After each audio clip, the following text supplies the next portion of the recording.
ahora hacer una revisión de los mecanismos moleculares del ADN.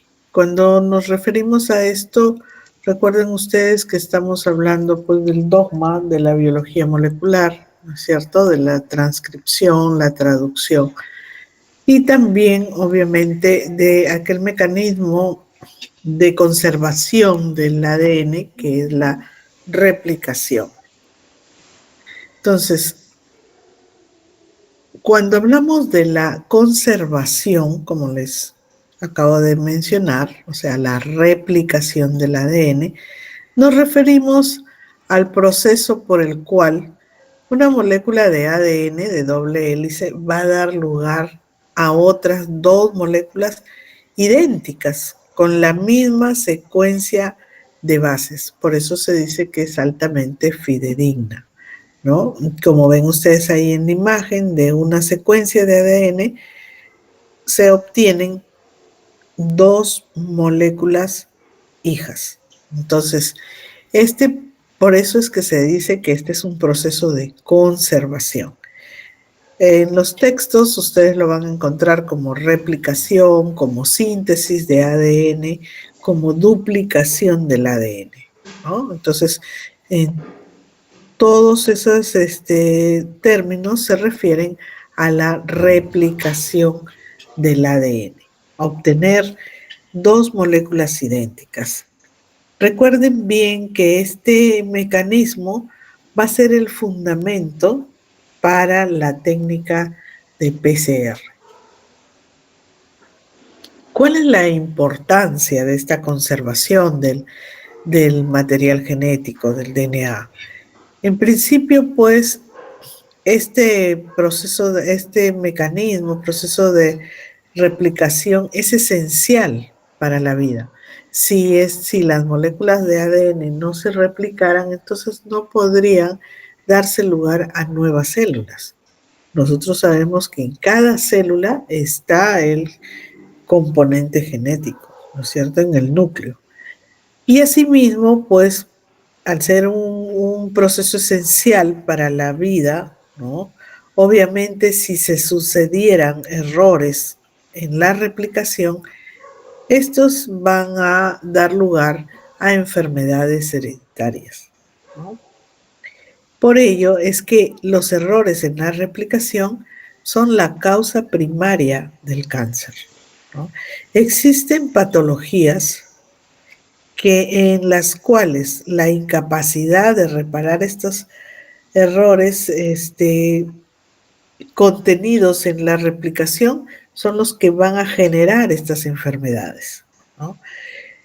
Hay que tener en cuenta también que las bacterias, los procariotas, los patógenos también se replican y por ello también es importante conocer algunos aspectos de la replicación en células procariotas, ¿no? Porque sabemos que hay un momento en el cual va a haber un mayor índice de replicación y por tanto es allí donde funcionan los antibióticos.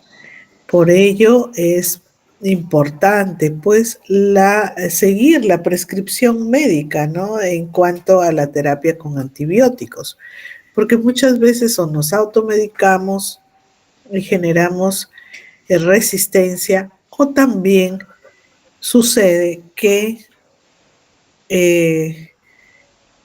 nos hacemos, al no hacer, o mejor dicho, hacemos la resistencia, pero también en otros casos simplemente decimos no nos hace nada este antibiótico, pero lo que sucede es que no lo tomamos a la hora indicada, ¿no? Existen antibióticos que se prescriben cada 6 horas, otros cada 12 horas, cada 8 horas, cada 24 horas, y muchas veces no cumplimos con esa prescripción médica. Entonces no obtenemos el resultado que deberíamos, porque como les repito, la función del antibiótico es atacar justamente en el momento en que las células, en este caso las bacterias, están replicando.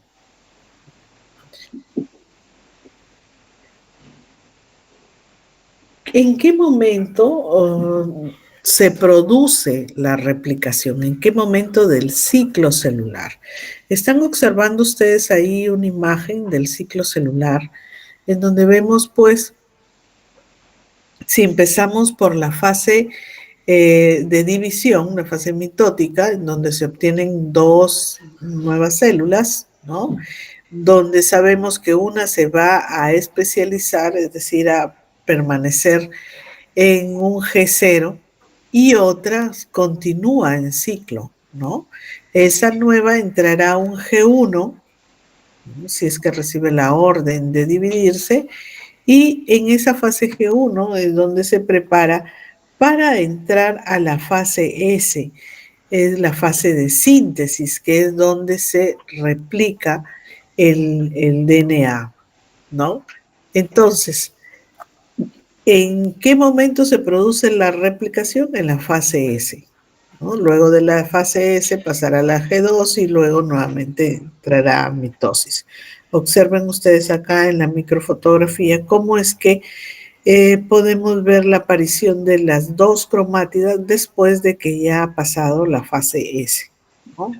Dándose ya en los diferentes tiempos, como pueden observar ustedes aquí en las imágenes, cómo es que se llega a observar si se le hace el monitoreo a una cromátida, cómo después de determinado tiempo ya aparecen dos cromátidas, ¿no?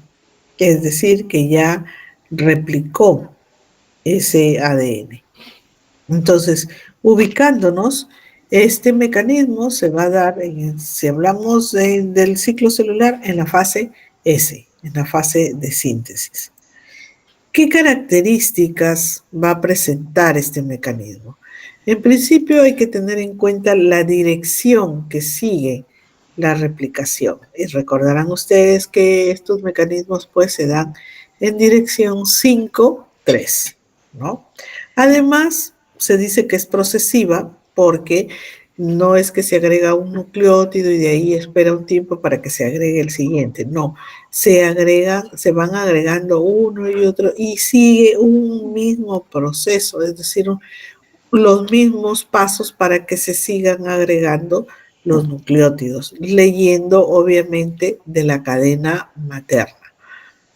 Se dice también que es semiconservativa porque siempre queda una cadena molde, que es la cadena materna, y la cadena nueva, que es la cadena hija. Por eso es semiconservativa. Es bidireccional porque en el caso del ADN eucariota, sabemos que tiene diferentes puntos de inicio, de orígenes de replicación. Porque ¿por qué esto? Porque por la longitud, por el tamaño que tiene el material genético en una célula eucariota.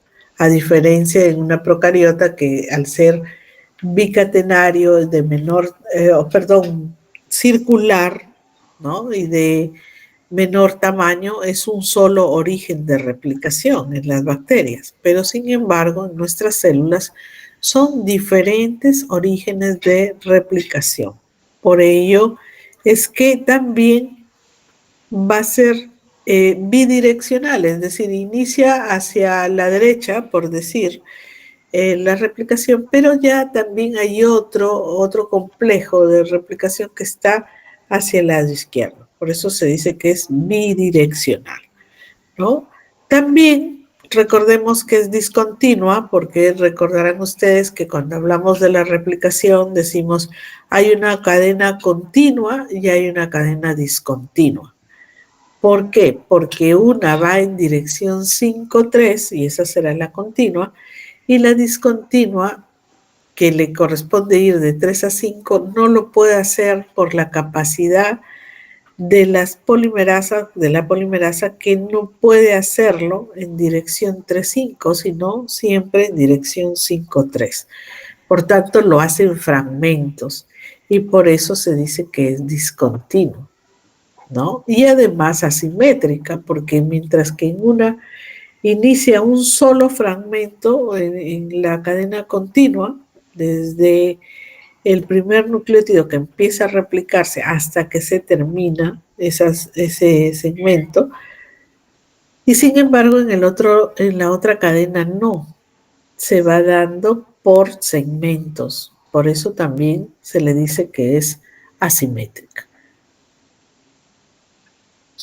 Como les decía, pues cuando mencionamos que la replicación es semiconservativa, porque en cada replicación de una molécula de ADN siempre se va a conservar una cadena de las originales. Como ven ustedes ahí en la imagen, una está, la cadena molde está en azul y las cadenas nuevas que se están replicando están en rojo. Entonces, por eso se dice que es que al conservar esa cadena materna, se dice que es semiconservativo. Y la bidireccionalidad que les decía es de que va desde el origen de replicación va hacia ambos lados, hacia la derecha y hacia la izquierda, ¿no? Entonces, hay diferentes puntos de origen de replicación a lo largo de la molécula del DNA. Entonces van formando todos esos, se van empezando en cada uno de esos orígenes, pero van hacia ambos lados, por eso es bidireccional. ¿Qué etapas presenta este mecanismo de replicación? Este mecanismo de replicación va a tener una iniciación, una etapa de elongación y una etapa de término, ¿no? Considerando pues que en la iniciación se da la formación del complejo de prerreplicación, es decir, con la acción de algunas proteínas conocidas como ciclinas quinasas que van a actuar sobre otras, induciendo a que se forme el complejo de replicación. Y asimismo, en esta etapa de iniciación se va a dar el reconocimiento de los orígenes de replicación que les comentaba hace un momento. Finalmente, en esa etapa se da la formación de la horquilla de replicación. Cuando ya se ha formado la horquilla de replicación, hasta ahí se da la iniciación de la replicación. Luego, ya la síntesis del ARN cebador en la cadena continua ya va a marcar la etapa de elongación, ¿no? Una vez que se forma el ARN cebador, viene el procesamiento de nucleótidos que lo lleva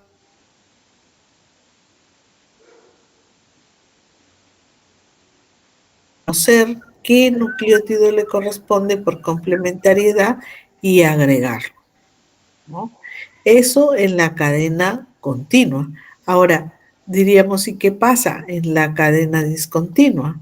En la cadena discontinua se tienen que sintetizar también, la molécula se tiene que replicar, pero no lo puede hacer hasta que llega a un número de 200 nucleótidos, y que es lo que corresponde a un fragmento de Okazaki.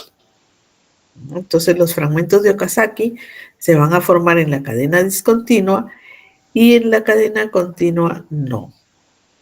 Entonces, formados esos fragmentos de Okazaki en la cadena discontinua, ¿no? Y que se empieza a dar también la síntesis en esa cadena, con eso culmina la elongación.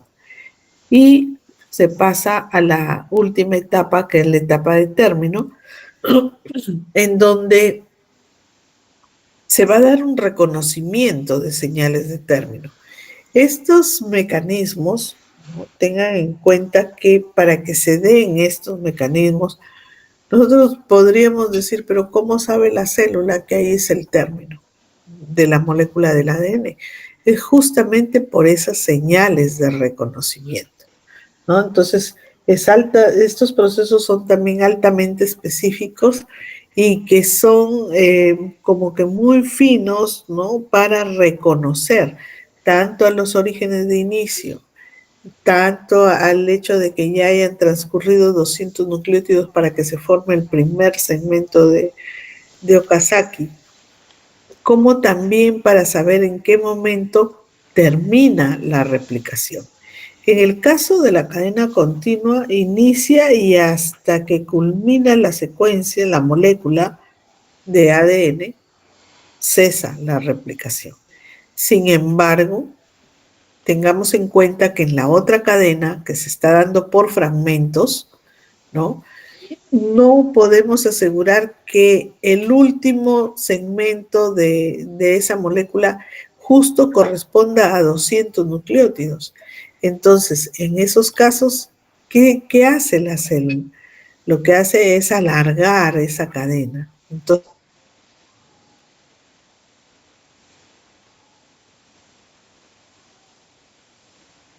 último, tiene que tener un molde, pero como no tiene un molde, entonces la enzima que genera ese alargamiento de la cadena es la telomerasa, que va a actuar inmediatamente, porque la telomerasa al alargar la cadena, ¿no? Está evitando que se pierda información. Entonces, en algún momento cuando descubrieron a la telomerasa, dijeron pues de que si se alargaban los telómeros, eso hacía que disminuye el envejecimiento, ¿no? Porque nosotros sabemos que el proceso de envejecimiento obviamente involucra, una de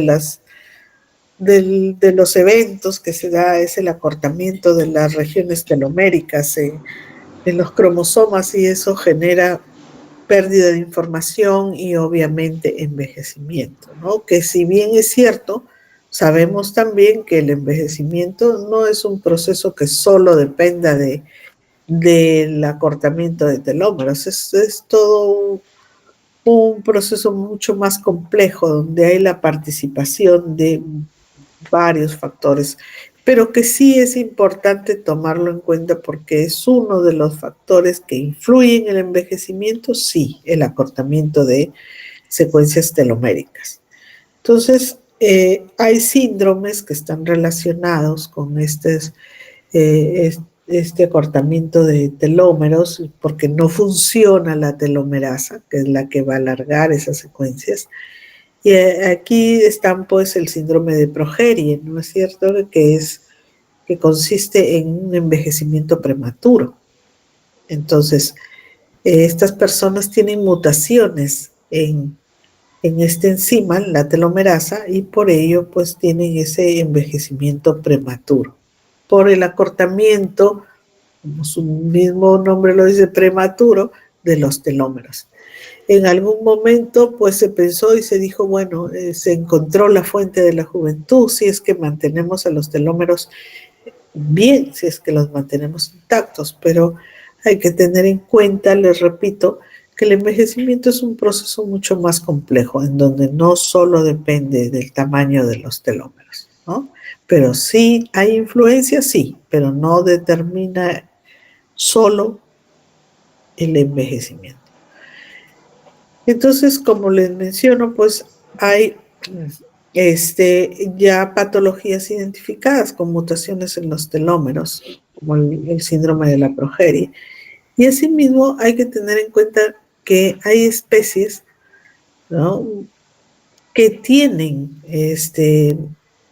esta enzima, la telomerasa, se podría decir de muy buena calidad, que no es tan sensible a mutaciones, ¿no? Como es el caso pues, de los roedores, específicamente de los ratones, que tienen una telomerasa de muy buena calidad, ¿no? Entonces ellos, la pérdida de secuencias teloméricas es muy baja, muy baja. Por eso también su envejecimiento es mucho más lento que en el caso de otros organismos, ¿no? Entonces, en el momento del término de la replicación en la cadena discontinua, ¿no? Donde están los fragmentos de Okazaki, repito, no va a terminar exactamente esa molécula en 200 pares de bases, puede ser que haya menos. Entonces, es ahí donde actúa la telomerasa completando esas bases que faltan para que se forme un segmento de Okazaki y pueda terminar la replicación en esa molécula de ADN, ¿no? Por eso también se dice que las regiones teloméricas protegen a los cromosomas, hacen que las cromátidas no se puedan unir entre ellas, ¿no? Lo cual también sería una dificultad para el momento de la división. Entonces, esas secuencias teloméricas tienen bastante importancia y sobre todo en este mecanismo de replicación. Ahí tenemos la horquilla de replicación en mamíferos, en donde vemos pues que la participación de varias proteínas, sobre todo tenemos ahí a las polimerasas. Identifiquemos pues la cadena continua que ven ustedes acá, ¿no? Donde empieza, se forma el cebador y eso continúa de largo, ¿no? Aquí tenemos a la helicasa, que es la que rompe los puentes de hidrógeno del ADN para que las cadenas se abran y pueda actuar la polimerasa delta, ¿no? En esta cadena continua. Y en la cadena discontinua pueden ver ustedes la formación de esos segmentos de Okazaki. Si vemos acá, esta es la dirección 5,3. No puede ir así, porque iría 3,5 y la polimerasa no puede trabajar así, ¿no? Entonces, por eso lo va haciendo por partes. Y estas proteínas, que son las SSB, que mantienen tensa ahí a la hebra para que no se enrolle, porque recuerden ustedes que la estructura de esta doble hélice es mantenerse así, enrollada, ¿no? Si la dejan suelta, va a enrollarse fácilmente. Entonces, también hay proteínas que se encargan, ¿no?, de solucionar, se puede decir, esos problemas de enrollamiento, que son las topoisomerasas. Está ahí la topoisomerasa 1 y la 2, que se encargan de aliviar, se puede decir, esos problemas de enrollamiento, superenrollamiento que podrían generarse. Entonces están viendo aquí también esta enzima, que es la polimerasa alfa, que se encarga pues de formar al ARN mensajero, es la alfa primasa, ¿no? O perdón, al ARN cebador, ¿no? Para que sobre ese cebador empiece a agregarse nucleótidos y formar el segmento de Okazaki. Entonces, son muchas proteínas, ¿no?, las que pueden observar ustedes que trabajan en este mecanismo de replicación, ¿no? Pero que todas en conjunto van a ser pues las encargadas de que pueda replicarse la cadena y obtener dos moléculas nuevas de ADN, ¿no? Ahí tenemos en más detalle cómo van trabajando esas proteínas, ¿no? Agregando, vean la cadena continua y la discontinua. Acá se nota más claramente los segmentos de Okazaki, donde está aquí el cebador para que pueda sintetizar la polimerasa el fragmento de Okazaki, ¿no? En dirección 5,3. Bien. Otro de los mecanismos, hasta aquí estamos con la replicación, ¿no es cierto? La obtención de dos moléculas de ADN. Pero nosotros sabemos que existen otros mecanismos moleculares y entrando ya en la expresión, que es otra de las funciones del ADN, en la expresión del ADN, que consta de dos grandes mecanismos. Uno, la transcripción, y el otro, la traducción. ¿Qué viene a ser la transcripción? Viene a ser pues el paso de la información de ADN a un ARN. Eso significa transcribir, ¿no? Y para ello nosotros primero tenemos que conocer la estructura de un gen para poder recordar bien cómo es que se lleva a cabo este mecanismo. Entonces, un gen básicamente está conformado por una secuencia promotora, ¿no?, por exones, por intrones, que son secuencias que se transcriben pero no se traducen, ¿no? Y esos, tanto los exones como los intrones van a conformar la región codificadora. Y tenemos de ahí las secuencias de término, ¿no? Observen ustedes que, como les mencionaba, hay secuencias específicas que permiten identificar orígenes y permiten identificar zonas en las que se tienen que realizar algunos procesos, ¿no? Y ven ustedes ahí que sí están señalizadas como, por ejemplo, el primer codón de inicio, que sabemos que aquí tenemos una timina, una adenina y una citosina.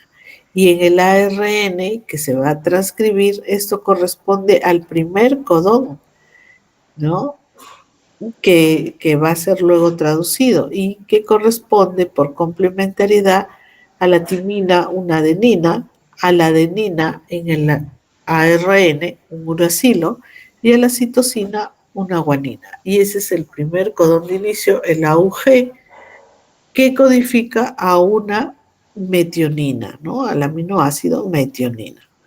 Bien, entonces, conociendo así ya la conformación, la estructura de un gen, ¿no?, de las secuencias que presenta un gen, podemos ir ya entrando a conocer o a revisar un poco más la síntesis del ARN, es decir, la transcripción, que en células eucariotas se va a dar dentro del núcleo, ¿no?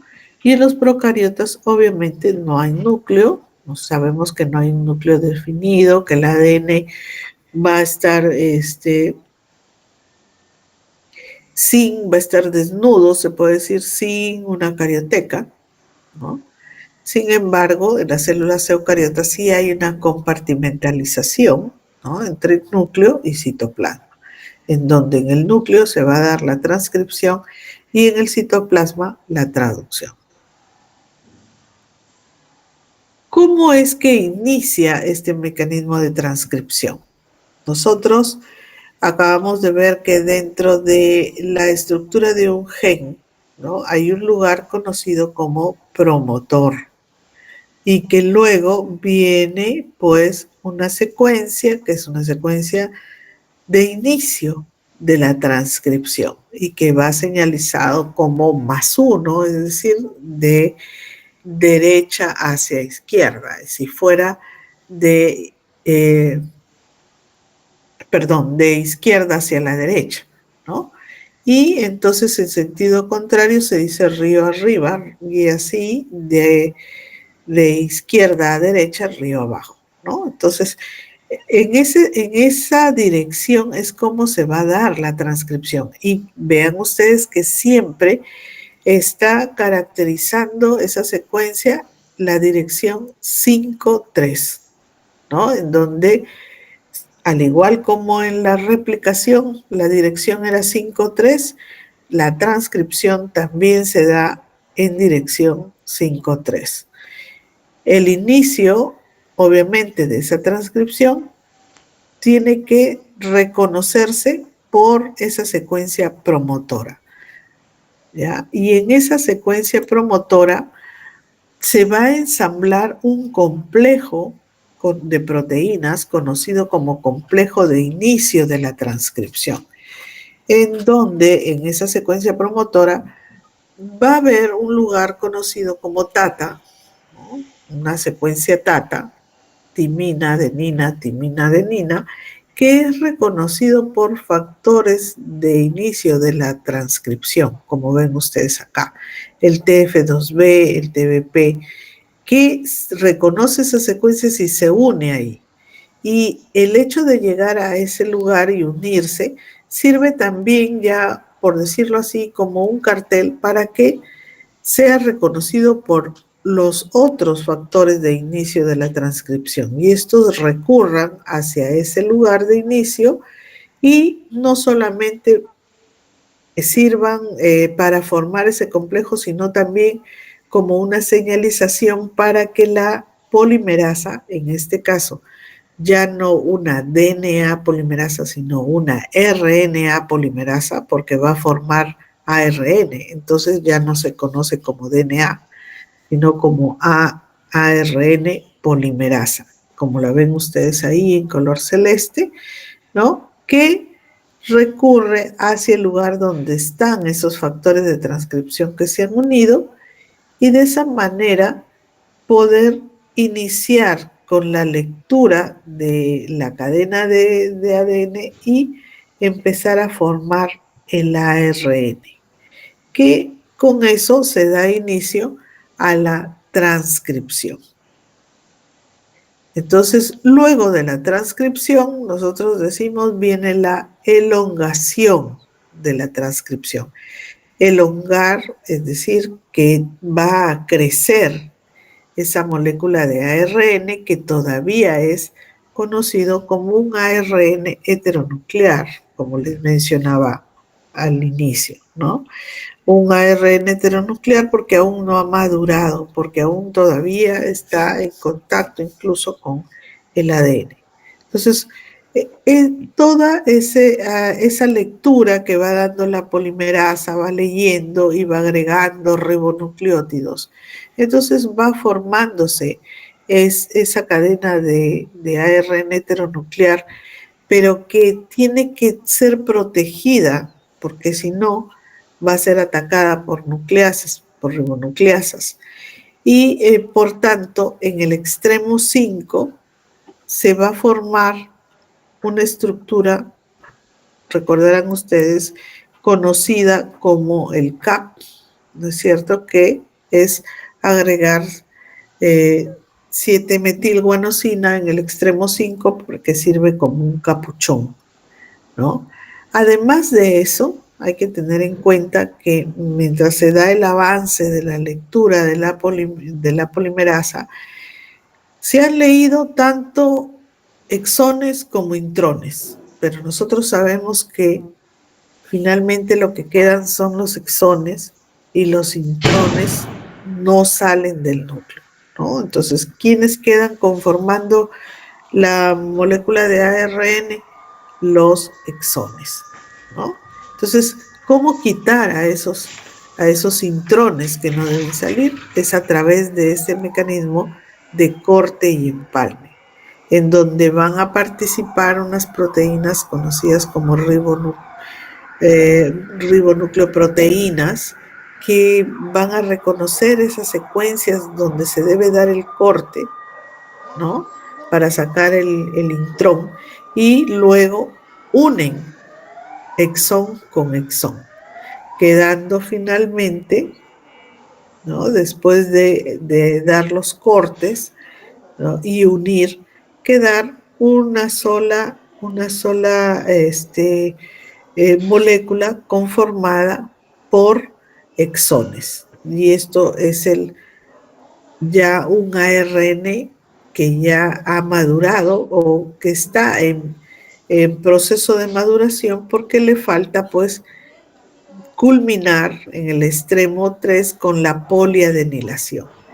Y para todo eso, la polimerasa lleva proteínas que reconocen dónde debe darse la poliadenilación, porque no es que se va a dar en cualquier lugar, sino que reconocen a ciertas bases que existen ahí en ese ARN que está madurando y en donde van a agregarse las adeninas para formarse la cola de poli A, ¿no? Que va a ser la que va a proteger por el extremo 3.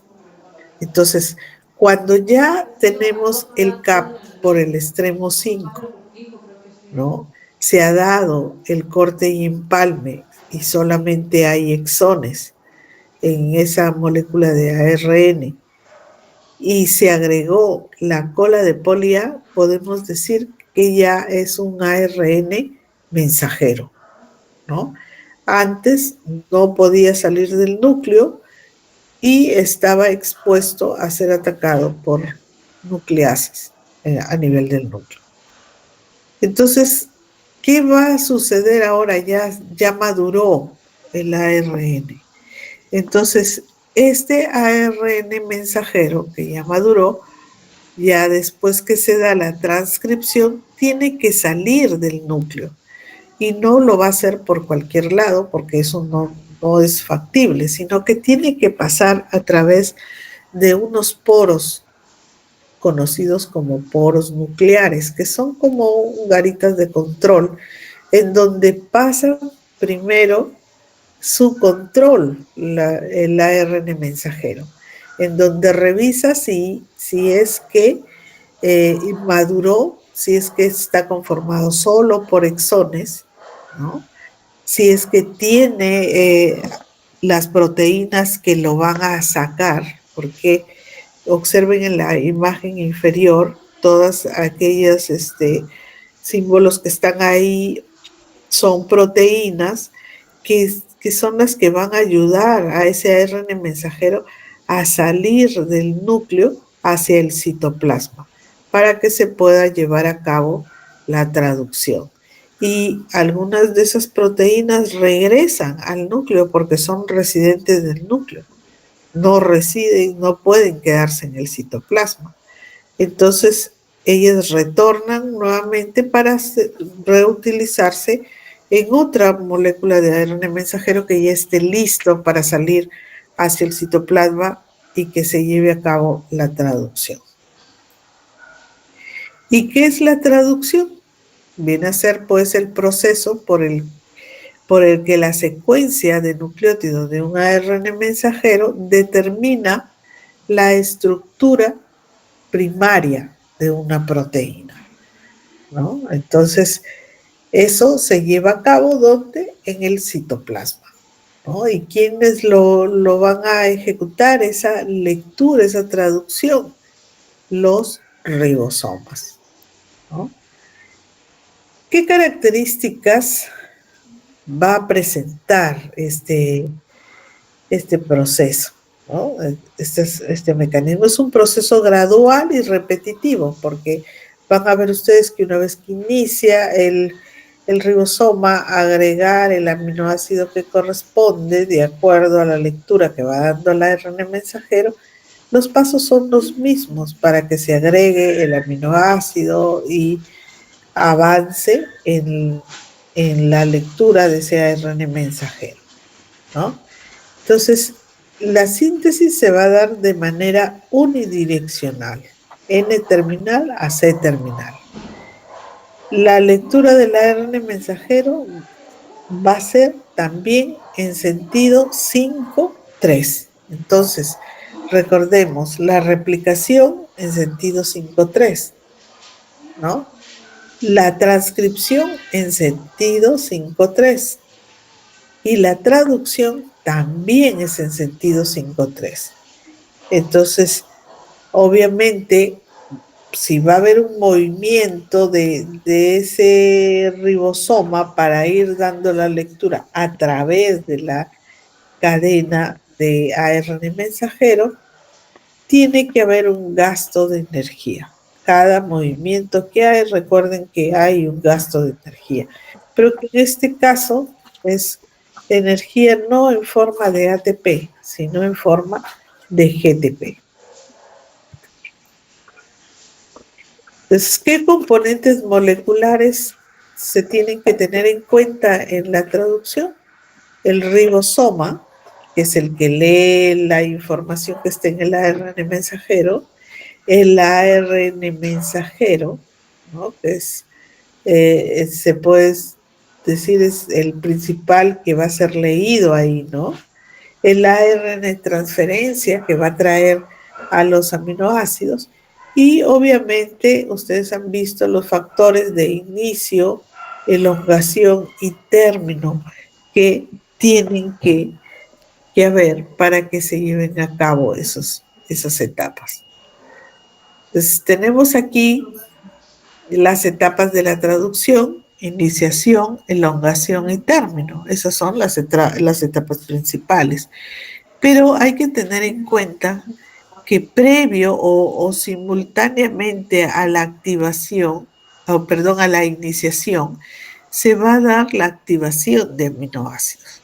O sea, los aminoácidos tienen que estar activados y listos, unidos al complejo de ARN de transferencia, para esperando el momento en que deben ir y formar parte, o sea, deben llevar al aminoácido para que se siga formando la cadena polipeptídica, ¿no? Entonces, pero recuerden que esa activación de aminoácidos no forma parte de la traducción, sino que es un evento que tiene que darse previo o simultáneo a la traducción.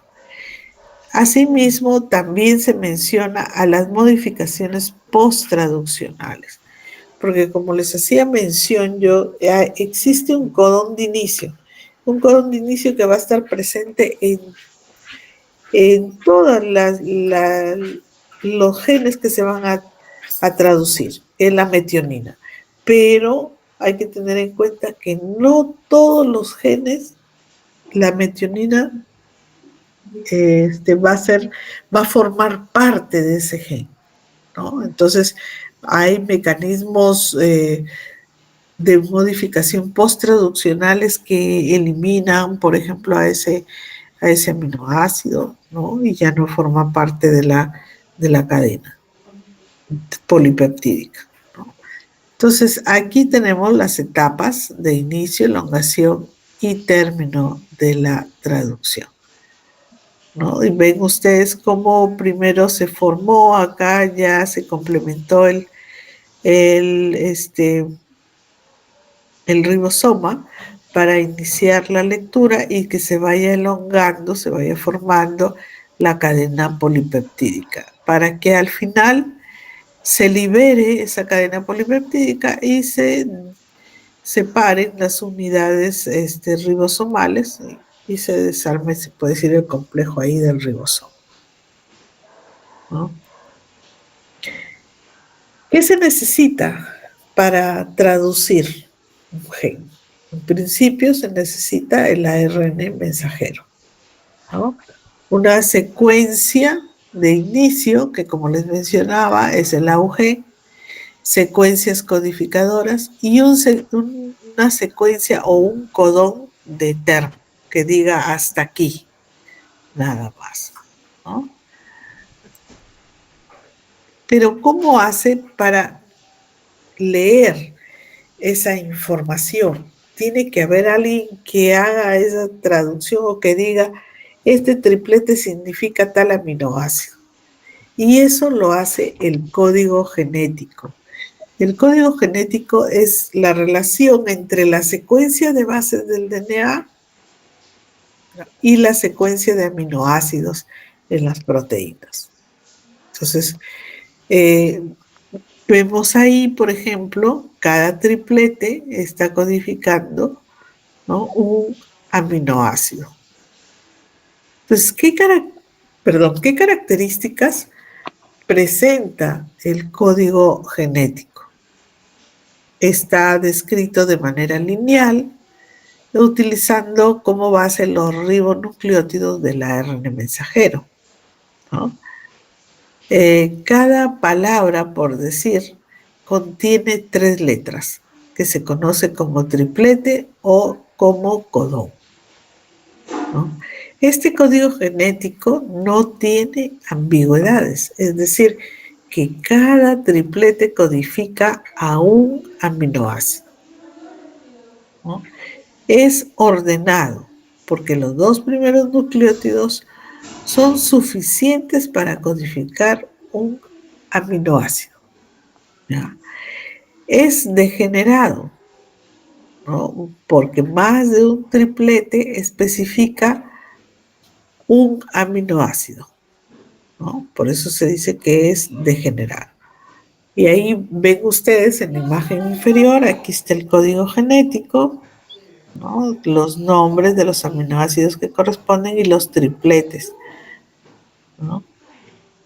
Entonces, acá el nombre de cada uno de los aminoácidos, incluso sus siglas, ¿no? Que han sido asignadas. Entonces, yo les mencionaba de una etapa de activación de aminoácidos. Y esa activación de aminoácidos que se da previo al inicio de la traducción implica pues de que se forme un complejo aminoácido ARN de transferencia, ¿no? Es decir, que el aminoácido se active porque se une al ARN de transferencia y está listo para poder recurrir hacia cuando sea buscado, obviamente, hacia el ARN mensajero y así seguir formando la cadena polipeptídica, ¿no? Entonces se da esta activación de aminoácidos que hace que cada ARN de transferencia también sea específico, ¿no? Entonces, luego de que ya están activos los aminoácidos, ¿no? Y se va a dar el inicio de la traducción. Y ustedes están viendo acá el ARN mensajero, ¿no? Y observen también ahí la cola de polía y unos factores de inicio de la traducción, ¿no? Y vean ustedes que a la subunidad menor del ribosoma se unen estos factores y sumados a ellos, ¿no? Puede formarse el complejo de inicio de la traducción, ¿no? Entonces, seguido a esta formación de este complejo que ven ustedes acá, se une pues el ARN mensajero, que ven, y tenemos aquí ya conformado toda la maquinaria, se puede decir, lista para empezar la traducción de ese ARN mensajero. Lo tenemos ahí, más grande, ahí como dice reconocimiento del codón de iniciación, hidrólisis de GTP unido al factor de inicio, eucariota F2, y obviamente hay liberación de un fosfato, ¿no? De un fósforo. Y ahí tenemos conformado ya el complejo de iniciación 48S.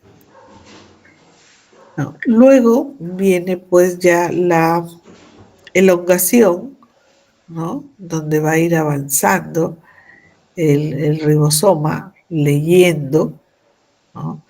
Para que pueda agregarse el aminoácido correcto.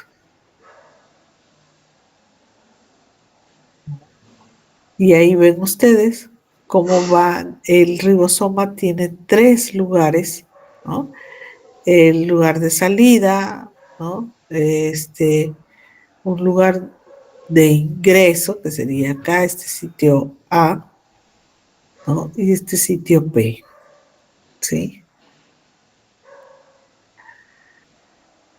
Y ahí tenemos propiamente la elongación que se va a dar por microciclos, o sea, lo mismo que se forme, ¿no? Ahora, va a hacer que avance, ¿no? Ya la formación de la cadena polipeptídica. Y se llama así en microciclos porque, como les decía, los pasos son los mismos.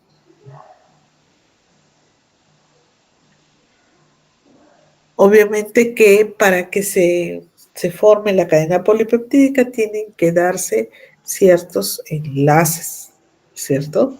Y uno de ellos obviamente es el enlace peptídico, ¿no? Para que pueda de esa manera transportar al aminoácido, pero ya dentro del ribosoma, ¿no? En la subunidad mayor, tiene que darse el enlace peptídico entre un aminoácido y el otro y así ir formando la cadena polipeptídica. ¿ya? Luego,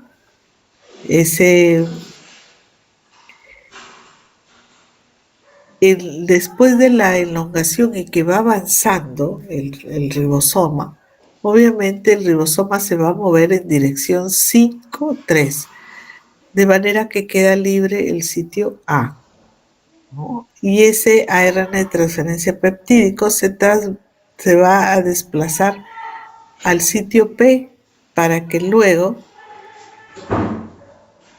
pueda también, como se dice, avanzar y salir de ahí para reciclar otro, ¿no? Y en el término, ¿cómo sabe hasta cuándo va a terminar? Obviamente, como les vengo diciendo, por reconocimiento, ¿no? Un reconocimiento de secuencias de término, como el caso del UGA, ¿no? Que es el que va a dar la pauta de término de la traducción, ¿no? En donde, como observan ustedes, ya está formada la cadena polipeptídica, ¿no? Y van a recurrir factores de término que hacen pues de que se libere la cadena polipeptídica y ya estén ocupados los dos lugares del ribosoma para que no se agregue ningún aminoácido más. Y bueno, ¿cuál es lo que se está aplicando? Y como les decía ahora temprano, pues, de que hay que tener en cuenta que estos mecanismos se dan también en bacterias, ¿no? Y hay que tener en cuenta que hay momentos específicos en que actúan los fármacos, ¿no? Y ahí les dejo en esa diapositiva, por ejemplo, hacia dónde afecta en este caso, ¿no? El cloranfenicol.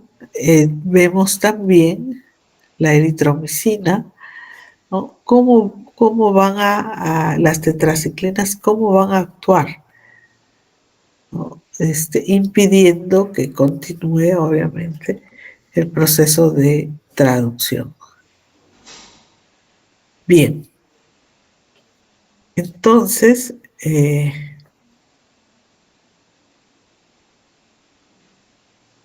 tenemos ahí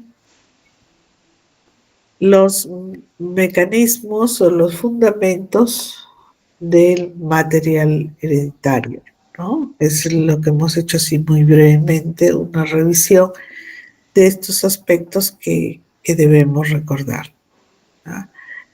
Bueno, creo que ha sido un poco larga la clase, sí, definitivamente, porque hemos tenido también la presentación del sílabo y todo ello, ¿no? Y por eso se ha extendido y además, no sé qué les parece a ustedes si continuamos con la siguiente clase o lo dejamos para la siguiente semana, perdón, la siguiente clase. Doctora, sugiero que sea para la siguiente clase, doctorita, porque ya por la hora avanzada y por todo lo que estamos aprendiendo, bueno, recapitulando después con el conocimiento, ¿cierto? Creo que es una sugerencia, ¿no? Para la próxima clase. No sé qué opinan mis demás compañeros. Depende de Sí, está ustedes. bien para la próxima clase. Perdón, para la siguiente clase. Doctora, disculpe, ¿sería posible que nos deje sus diapositivas de repente antes de la clase, todo de tal manera que nosotros podamos refrescar estos conocimientos, ¿no? Particularmente para mí la genética me está resultando un poquito difícil, ¿no? Ya. Bueno, yo estas diapositivas yo se las voy a enviar a su compañera para que les comparta, ¿no? Terminando la clase yo le voy a enviar a ella. Y bueno, esperamos que la siguiente clase son los patrones de herencia. Las otras clases son un poco más cortas. Esta sí es un poco más extensa porque, bueno, se ha tenido que recapitular varios mecanismos y por eso también se ha extendido, aparte que hemos tenido que ver el sílabo y todo ello no nos ha permitido hacer las dos clases, ¿no? Pero yo creo que sí podemos ponernos al día la siguiente clase para que también no estén muy agotados, ¿no? Está bien, profesora. Bien, entonces quedamos así para el día jueves, ¿sí? Para el día jueves a las 8 de la noche.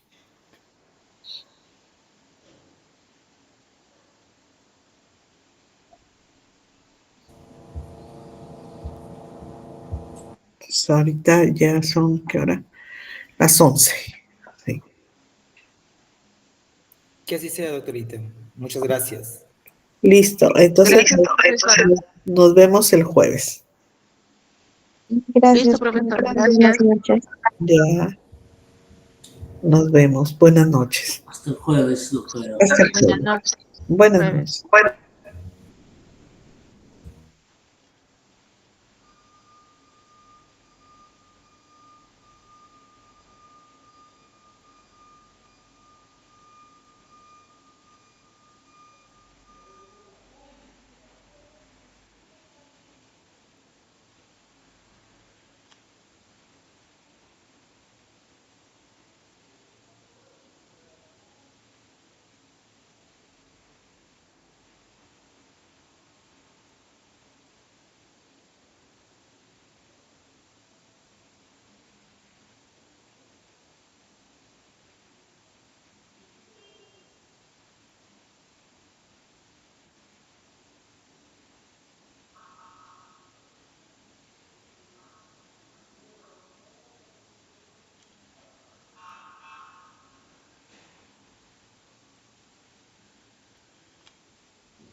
terminó.